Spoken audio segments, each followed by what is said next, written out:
Assalamu alaikum everyone. So in this video we are going to do Sjogren syndrome. Sjogren syndrome is basically an autoimmune disease. ठीक है? What happens in it that there is a lymphocytic infiltration in the salivary gland and the lacrimal gland.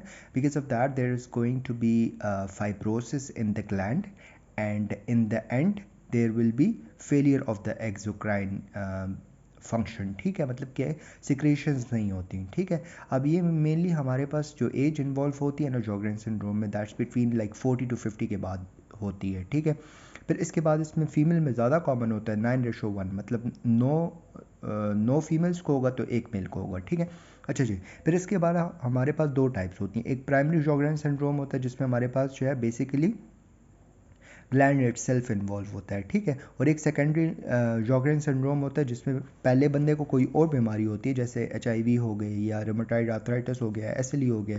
ठीक है, और बाद में हमारे पास जो है वो Sjogren सिंड्रोम हुआ है. ठीक है, अच्छा जी. अब आते हैं हम इसके क्लिनिकल फीचर्स पे. ठीक है, अब क्लिनिकल फीचर्स में ना हमारे पास इसमें एक क्लासिकल ट्रायड होता है. ठीक है, उसमें 3 चीज़ें तो आपने Sjogren सिंड्रोम की भूलनी ही नहीं है. ठीक है, एक आपका आ जाता है जीरोथेल्मिया. ठीक है, जीरोस्टोमिया एंड आर्थराइटिस. ये 3 चीज़ें तो भूलनी ही नहीं है. जीरोस्टोमिया, जीरोथेल्मिया और आर्थराइटिस. जीरोथेल्मिया क्या होता है? Dry eye. ठीक है, या ड्राई आई कह सकते हो इसको, या केराटोकंजक्टिवाइटिस सी का कह सकते हो. ठीक है, फिर जीरोस्टोमिया जो है वो ड्राई माउथ है और आर्थराइटिस है. ठीक है, अब जो हमारे पास पहले ग्लैंडुलर सिम्टम्स में जीरोथेल्मिया और जीरोस्टोमिया आ जाता है, और एक्स्ट्रा ग्लैंडुलर में जो है हमारे पास ये सारे आ जाते हैं ना, जिसमें आर्थराइटिस है, साइनसाइटिस है, इंटरस्टिशियल लंग डिजीज़ हैं, इसके अलावा जीरोट्रैकिया है, ग्लोमेरुलोनेफ्राइटिस है, और इसकी वजह से नॉन हॉजकिन लिम्फोमा भी हो सकता है. ठीक है, Sjogren सिंड्रोम की वजह से. ठीक है, अब आते हैं इसकी इन्वेस्टिगेशन पे. ठीक है, अब इन्वेस्टिगेशन में हम लोग क्या करेंगे ना, देखो आई के लिए हम लोग क्या करेंगे, एक हमारे पास शिल्मर टेस्ट होता है. ठीक है, और एक हमारे पास रोज़ बेंगाल स्टेन होती है. ठीक है, ये हम लोग बेसिकली जो हमारे पास आइज़ है ना उसके लिए हम लोग करते हैं. ठीक है, हम शिल्मर टेस्ट में क्या होता है, एक स्ट्रिप होती है. ठीक है, वो हम लोग लोअर लेट पर रख देते हैं. ठीक है, 5 मिनट्स के लिए. उसके बाद हम लोग देखते हैं कि उस पर जो टेयर है ना वो कितना ज़्यादा स्प्रेड हुआ है. अगर 6 mm से ज़्यादा हो गया तो मतलब वेल एंड गुड. अगर कम है तो ऑब्वियसली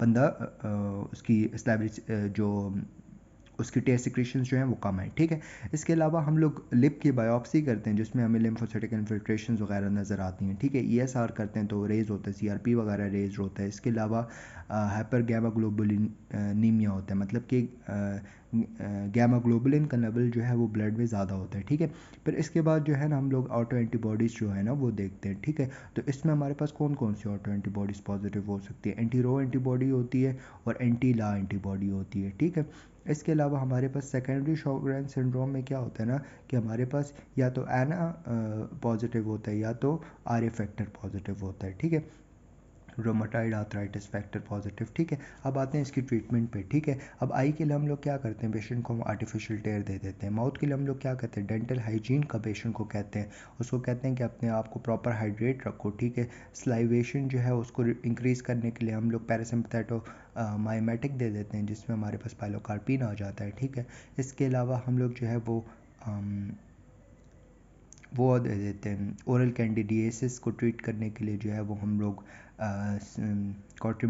कॉट्रीमेटाजोल दे देते हैं. ठीक है, कॉट्रीमाजोल.